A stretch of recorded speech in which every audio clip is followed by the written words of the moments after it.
መልካም አዲስ ዓመት። የእግዚአብሔር ስም ብሩክ ይሁን።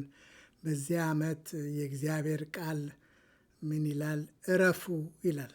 አንድ አረፍተ ነገር ነው። እረፉ ብሎ ያቆማል። ለምን እረፉ አይናገርም። እንዴት እረፉ አይናገርም። እረፉ በራሱ የቆመ አረፍተ ነገር ነው።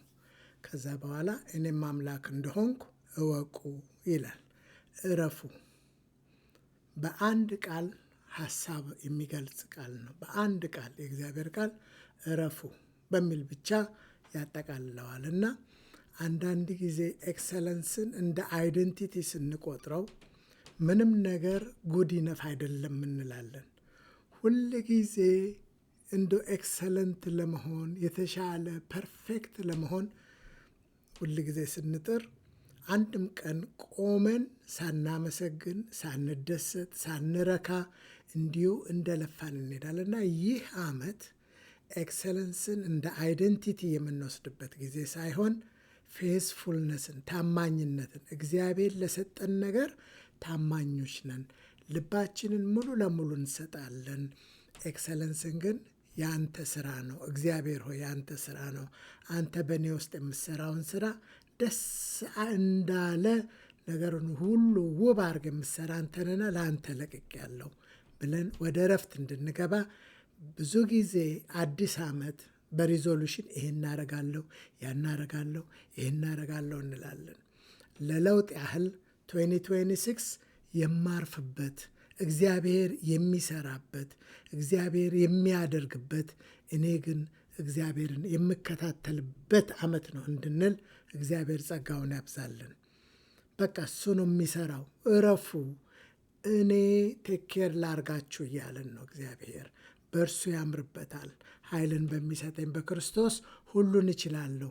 ሁሉን የመቻል ሲክሬት ያለው ምስጢር ያለው በክርስቶስ በመሆኑ ነው እና ይህ ዓመት መቼም ብዙ ነገር ማለት እንችላለን።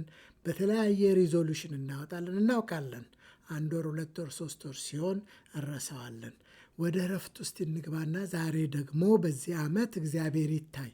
እግዚአብሔር አንተ ስራ፣ እኔ ወደ እረፍቴ ወደ ሰንበት እረፍት እገባለሁ ብለን ወደ ሰንበት እረፍት እንግባ። እግዚአብሔር ደግሞ የሚሰራውን እንናፍቅ። እግዚአብሔር በታማኝነት ይገኝልናል። ወደ እርሱ ስንጮህ፣ እርሱን ስንጠብቅ እግዚአብሔር ደግሞ ታላቅና ኃይለኛን የማናውቀውን ነገር በሕይወታችን በትንሹም በትልቁም ይገልጻል። ስለዚህ ይህ ዓመት ዘራፍ የምንልበት ዓመት መሆኑ ቀርቶ ጌታ ሆይ ለአንተ ለቅቄአለሁ፣ ወደ እረፍቴ ገባለሁ፣ አንተ ስራ፣ እኔ ሞቻለሁ፣ በእኔ ውስጥ የምትኖረው ክርስቶስ ተገለጥ እንበለው። ወደዚህ እረፍት ውስጥ እንግባ። ትልቁ ሪዞሉሽን እርሱን መከታተል፣ እርሱን አጥብቀን መያዝ፣ ወደ እርሱ መጠጋት ይሆንልን። ሌላውን ለመንፈስ ቅዱስ እንተውለት፣ እሱ ይስራ።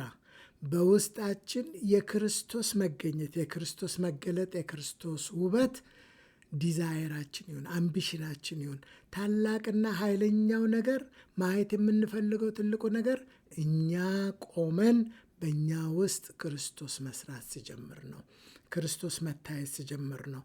ኖርን እኮ ብዙ ዓመት ኖርን፣ ሞከር ነው። አሁን ደግሞ ለእግዚአብሔር ይለቀቅለት።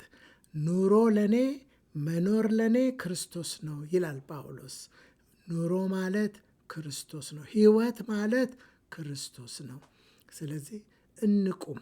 2026 እንዲያረጋለው የሚባልበት ጊዜ ሳይሆን ወደ እረፍቱ ገባለው፣ እርሱም አምላክ እንደሆነ፣ እግዚአብሔር እንደሆነ፣ ብቻውን ተአምር የሚያደርግ እንደሆነ ነፍሴ ታውቃለች፣ ምስጋናም ታቀርባለች።